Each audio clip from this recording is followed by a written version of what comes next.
लालच का फल। एक धोबी अपने गधे से बहुत प्यार करता था। वह हमेशा उसे फूलों की माला से सजाता था। एक दिन जब धोबी कपड़ों का गट्ठा धोकर वापस घर लौट रहा था तो रास्ते में उसे एक बड़ा सा चमकता पत्थर पड़ा हुआ दिखा। उसने उसे उठा लिया। पत्थर बहुत ही चमकीला और सुंदर था। धोबी ने उसे एक रस्सी से बांधकर गधे के गले में पहना दिया। गधा और ज़्यादा सजीला दिखने लगा। तभी एक हीरा जौहरी की नज़र गधे के गले में लटकते चमकीले पत्थर पर पड़ गई। उसे समझ में आ गया कि धोबी को हीरे की समझ नहीं है। उसने बड़े प्यार से धोबी को रोककर कहा, भैया जी, यह पत्थर तो बड़ा सुंदर है, मुझे दे दोगे तो मैं तुम्हें 50 रुपये दूंगा। धोबी ने ये कहते हुए मना कर दिया कि उस पत्थर के कारण उसका गधा बहुत सुंदर दिख रहा है तो इसे नहीं बेचेगा।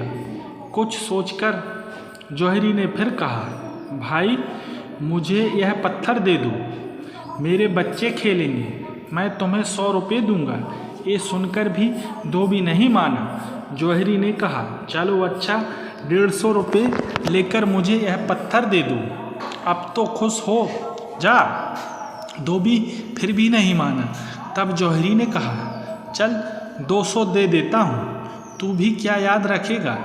इस पर धोबी गुस्से में बोला, अरे कहा ना मैं नहीं दूंगा, अब आप अपने रास्ते जाइए। जौहरी रुक गया और धोबी आगे चल पड़ा। अब जौहरी सोच में पड़ गया कि हीरा कम से कम 10 लाख का है। अगर वह धोबी को 50,000 दे दे तो वह ज़रूर हीरा उसे दे देगा।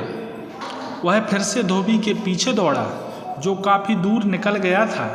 जैसे तैसे दौड़ते दौड़ते उसने धोबी को फिर से पकड़ लिया और बोला, अच्छा चल, मैं तुझे इस पत्थर का 5,000 देता हूँ, अब तो मान जा। इतना सुनते ही धोबी ने हंसते हुए कहा, अरे बाबूजी, आपने देर कर दी। अभी अभी एक शौकीन आदमी मुझे 2 लाख रुपए देकर वो पत्थर ले गया। यह सुनते ही जौहरी अफसोस से चिल्ला पड़ा, अरे मूर्ख, वह 10 लाख का हीरा तूने सिर्फ 2 लाख में दे दिया। तुझे से बड़ा मूर्ख कोई हो ही नहीं सकता। इस पर धोबी ने मुस्कुराते हुए कहा, मेरे लिए तो यह 2 लाख भी बहुत हैं। बाबूजी, मैं जौहरी नहीं हूँ, इसलिए मुझे हीरे की परख नहीं है। पर आपको तो परख थी। आप सिर्फ मूर्ख ही नहीं बल्कि धोखेबाज और लालची भी हैं, इसलिए 10 लाख का हीरा गवा बैठे। जौहरी सर पीटता रह गया। इस कहानी से हमें यह सीख मिलती है कि लालच में आकर किसी को धोखा देने से अपना ही नुकसान होता है। बोलो ओम नमः शिवाय।